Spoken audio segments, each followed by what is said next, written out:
Sorry, নেটে disturb করতেছিল, disconnect হয়ে গেছিলাম।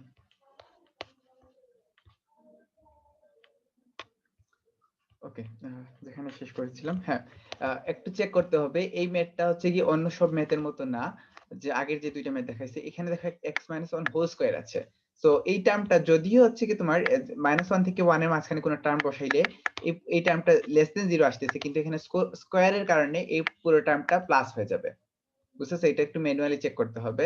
তোমরা চেক করে দেখো এখানে -1 থেকে 1 এর মাঝখানে 0.5 বা 0 একটা টার্ম বসাইতে পারো।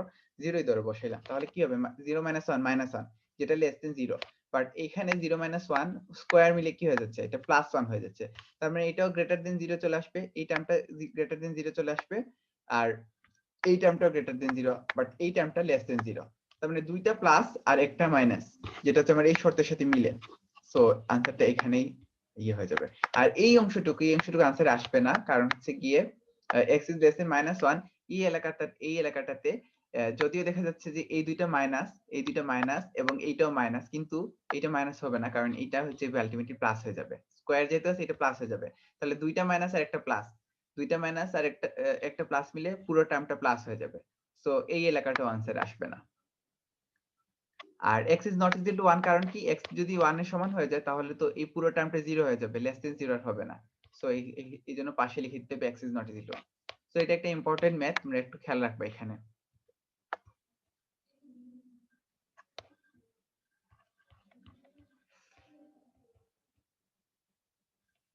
ওকে, এখন আর বাকি সবগুলো একই প্রসেসের ম্যাথ।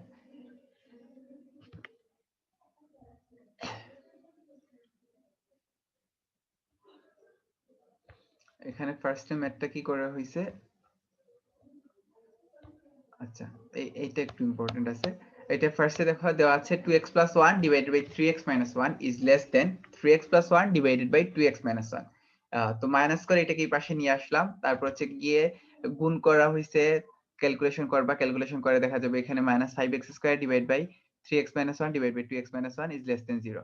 সো মাইনাস দিয়ে এটাকে গুণ করা হয়েছে। মাইনাস দিয়ে যদি মাইনাস থেকে অন্য পাশে নিয়ে যাই, আমরা জানি মাইনাস দিয়ে কোনো কিছুকে যদি গুণ করি তাহলে সাইনটা চেঞ্জ হয়ে যায়। তো লেস দেন 0 ছিল, এটা গ্রেটার দেন 0 হয়ে গেছে। এবং 5 যেহেতু 5টা হচ্ছে তোমার 5 নট ইকুয়াল টু 0, তো ওইটা সরানো যায়। মানে সমাধানের মতো আর কি। তো এই অসমতাটা সত্য হবে যদি এই উৎপাদক তিনটাই হচ্ছে পজিটিভ হবে, অথবা হচ্ছে কি দুইটি ঋণাত্মক আর একটি ধনাত্মক হয়, এইরকম হইতে হবে। সো একটা টার্ম পাবো এখানে x is less than 0। x is less than 0 তে এই যে এই 0টার হচ্ছে কি তোমার দেখা যাচ্ছে যে তিনটাই নেগেটিভ দেখা যাচ্ছে, রাইট? সো তিনটাই নেগেটিভ, বাট এইখানে x is less than 0 এর জায়গায় যদি আমরা সামথিং 0 বসাই, তাহলে দেখা যাবে যে এটা হচ্ছে প্লাস চলে আসবে। এই টার্মটা x স্কয়ারের যে টার্মটা এটা প্লাস থাকবে, আর বাকি দুইটা নেগেটিভ থাকবে। তো আনসারটা হবে তোমার দুইটা নেগেটিভ আর একটা পজিটিভ। তো দুইটা নেগেটিভ একটা পজিটিভ মিলতেছে, তার মানে x is less than 0 তে এই শর্তটা মানে। তারপর দেখি 0 থেকে 1/3 এর মাঝখানে, 0 থেকে 1/3 এর মাঝখানে, আচ্ছা 1/3 1/2 কিভাবে পাইছি বুঝতে পারতেছো? 3x - 1 = 0 ধরে x = 1/3, 2x - 1 = 0 ধরে x = 1/2। সো 0 থেকে 1/3 এর মাঝখানে এই টার্মটা তো অলওয়েজ পজিটিভ, এমনিতেই পজিটিভ। সো এটা গ্রেটার দেন 0 চলে আসবে, আর এটা লেস দেন 0 আসবে, 3x - 1 লেস দেন 0 আসবে, 2x - 1 লেস দেন 0 আসবে। সো আলটিমেটলি দেখা যাচ্ছে যে তোমার আর এইটা হচ্ছে কি তোমার x is less than 1 by, মানে এই জায়গাটাতে 0 থেকে 1/3 এর মাঝখানে হচ্ছে কি তোমার শর্তটা মিলতেছে। কিভাবে মিলে? দুইটা নেগেটিভ আর একটা পজিটিভ, আর এইটাও দুইটা নেগেটিভ, এই দুইটা নেগেটিভ আর একটা পজিটিভ, রাইট? তো আনসারটা এভাবে না লিখে এটা তো 0 থেকে 1/3, আর এটা হচ্ছে 0 এর চেয়ে ছোট। সো আলটিমেটলি এই দুইটাকে একসাথে করে লেখা যায় x is less than 1/3। বুঝা গেছে? এই যে দুইটা জিনিস, x is less than 0, sorry x is less than 0 ভাবে লিখে না, হ্যাঁ x is less than 0 R x is less than 1/3, এই দুইটা টার্মকে একসাথে করে লেখা যায় না x is less than 1/3। এটা তো লেখা যায় না, মানে x যদি 1/3 এর চেয়ে ছোট হয় তাহলে তো অবশ্যই সরি x যদি 0 এর চেয়ে ছোট হয় তাহলে তো অবশ্যই এটা 1/3 এর চেয়ে ছোট হবে। সো এই দুইটা সাইড মিলে একসাথে করে आंसर দেওয়া হয়েছে এখানে, ঠিক আছে? আর 1/3 থেকে 1/2 এর মাঝখানে আনসারটা মিলে না, কারণ হচ্ছে কি তোমার এই দুইটা টার্ম পজিটিভ চলে আসে আর একটা টার্ম নেগেটিভ চলে আসে, তার মানে আমাদের শর্তের সাথে মিলতেছে না। বাট এইটা মিলে x is greater than half, যেটা এখানে তিনটাই পজিটিভ, তিনটাই ধনাত্মক, সো আনসারটা হবে x is greater than half। ওকে,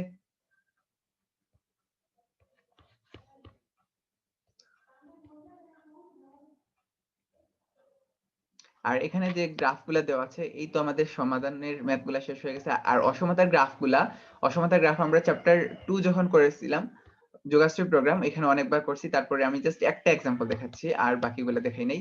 মানে একঘাতি যে ইকুয়েশনগুলোর সমাধান ওগুলো আমি দেখাইনি, আমি জাস্ট মানে দুইটা ইকুয়েশনের সমাধান এরকম একটা এক্সাম্পল নিছি, কারণ তোমরা এগুলা 9 10 করে আসছো, আর আবার যোগাশ্রী প্রোগ্রাম তো প্রত্যেকটা ম্যাথে এটা করছো। সো ফার্স্ট অফ অল কি দেওয়া আছে, দুইটা ইকুয়েশন দেওয়া আছে, আমাদের বলছে এই দুইটা ইকুয়েশনের সমাধানটা আমাদের এই লেখচিত্রে দেখানোর জন্য। তো ফার্স্ট অফ অল ইকুয়েশনটাকে আমরা এইভাবে নিব, এই যে প্রসেসটা মানে এগুলো তো অসমতা দেওয়া আছে, অসমতা থেকে সমাধানে নিতে হবে আর কি। সরি, সমীকরণে নিছি, সমীকরণে প্রকাশ করছি। তো এইভাবে সমীকরণটা প্রকাশ করবা, x বাই সামথিং আর y বাই সামথিং, তাহলে কি হবে, আমাদের সরলরেখাটা আঁকা সোজা হবে। মানে x, এইটাকে কি x by 9, x divided by 9/5 লেখা আছে, তার মানে হচ্ছে এই যে রেখাটা x অক্ষ থেকে 9/5 অংশ কেটে নিছে, আর এই রেখাটা হচ্ছে y মাইনাস 3, তার মানে হচ্ছে কি তোমার এটা y অক্ষ থেকে -3 অংশ কেটে নিছে, নিচের দিকে আর কি -3 অংশ কাটছে। এই যে দেখো, এটা যদি হয় 0 বিন্দু, তাহলে এই যে রেখাটা এটা 9/5 নিছে, আর এটা হচ্ছে তোমার আর -3 নিছে, -3 এই ধরো -3, তাহলে রেখাটা হবে এই বরাবর। জাস্ট এই দুইটা বিন্দু যোগ করে তুমি রেখাটা পেয়ে যাচ্ছ। সিমিলারলি এইটাও নিবা এইভাবে, এটাকে x divide by 5/3 plus y divide by -5/2 calculation করে দেখবা যে দুইটা বিন্দু পাবে, এই দুইটা বিন্দুকে তুমি জাস্ট ডিরেক্ট যোগ করে দিলে তুমি তোমার সরলরেখাটা পেয়ে যাবা। এখন হচ্ছে কি তোমার একটা দেওয়া আছে গ্রেটার দেন 9 আর একটা হচ্ছে গ্রেটার দেন ইকুয়াল 0, আমরা দুইটাতেই 0 0 বিন্দু বসাবো। এখানে যদি 0 0 বিন্দু বসাই তাহলে দেখা যাচ্ছে যে এটা কিন্তু আসে এরকম চলে আসে 0 ইজ গ্রেটার দেন 9, এটা কি শর্তটাই মিলতেছে না। তার মানে এই যে রেখাটা, এখানে যদিও রেখা দুটো খুবই কনজাস্টেড, এই যে রেখাটা,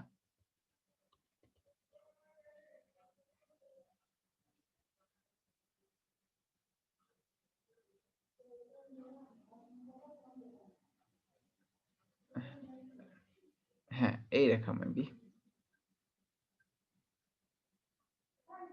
যাই হোক যেটা রেখা আঁকছি, এই রেখাটা হবে কি 0 0 যে পাশে আছে, এই রেখার যে পাশে 0 0 আছে তার বিপরীত পাশটা হবে আনসার, এরকম করে দাগাই দিলাম। এখন অন্যটাতে যাই, এটাতে 0 0 বসাই, এটাতে 0 0 বসাইলে আসে -5 ইজ গ্রেটার দেন ইকুয়াল 0, এটা কি মিলতেছে? -5 তো গ্রেটার 0 এর চেয়ে বড় না, তার মানে এই শর্তটা মিলতেছে না। এটার আনসারটা হবে এরকম, এইটারও আনসার হবে 0 যে পাশে আছে, এই রেখার যে পাশে 0 আছে, 0 দেখো এই পাশে আছে, সো আনসারটা হবে অন্য পাশটা, বিপরীত পাশটা, এইটাও বিপরীত পাশে আনসার হবে। সো দেখা যাচ্ছে যে গাঢ় চিহ্নিত অংশটুকু, যে এলাকাটাতে হচ্ছে কি তোমার ডাবল সাইন পড়ছে, এই যে এই এলাকাটাতে ডাবল সাইন পড়ছে, এই ডাবল সাইন চিহ্নিত এলাকাটাই হচ্ছে আমার এই দুই অসমতার সমাধান। শেষ আনসার আমাদের। এই কথাগুলোই হচ্ছে কি এখানে লিখছি, এগুলো তোমাদের নিজের মতো করে লিখে দিলেই হয়। তো অসমতা দ্বারা নির্দেশিত অঞ্চল হচ্ছে যে পাশে মূল বিন্দু আছে তার বিপরীত পাশে অঞ্চল, অতএব এই অসমতা দুটির সংশ্লিষ্ট ছেদক অংশই হবে অসমতা দুটির যুগপৎ সমাধানের লেখচিত্র। মানে হচ্ছে এই যে দুইটা হচ্ছে কি গাঢ় চিহ্নিত অংশ এলাকাটা দেখা যাচ্ছে, এইটাই আনসার। সো এই ছিল আমাদের এই কোর্সের পড়াশোনা, 1B চ্যাপ্টার এখানেই শেষ। আর কি বলবো, তোমাদের কোনো প্রবলেম যদি হয় তাহলে তোমরা গ্রুপে দিও। এই তো লাস্টের দিকে আমার ক্লাসগুলো মনে হয় একটু ইয়ে হয়ে গেছে, শিডিউলও মেনটেন করা যায় নাই, তো সরি সেজন্য। যাই হোক, তোমাদের কোনো প্রবলেম হইলে তোমরা গ্রুপে বইলো, ঠিক আছে? সবাই ভালো থাকবা, এখানে ক্লাস শেষ করছি।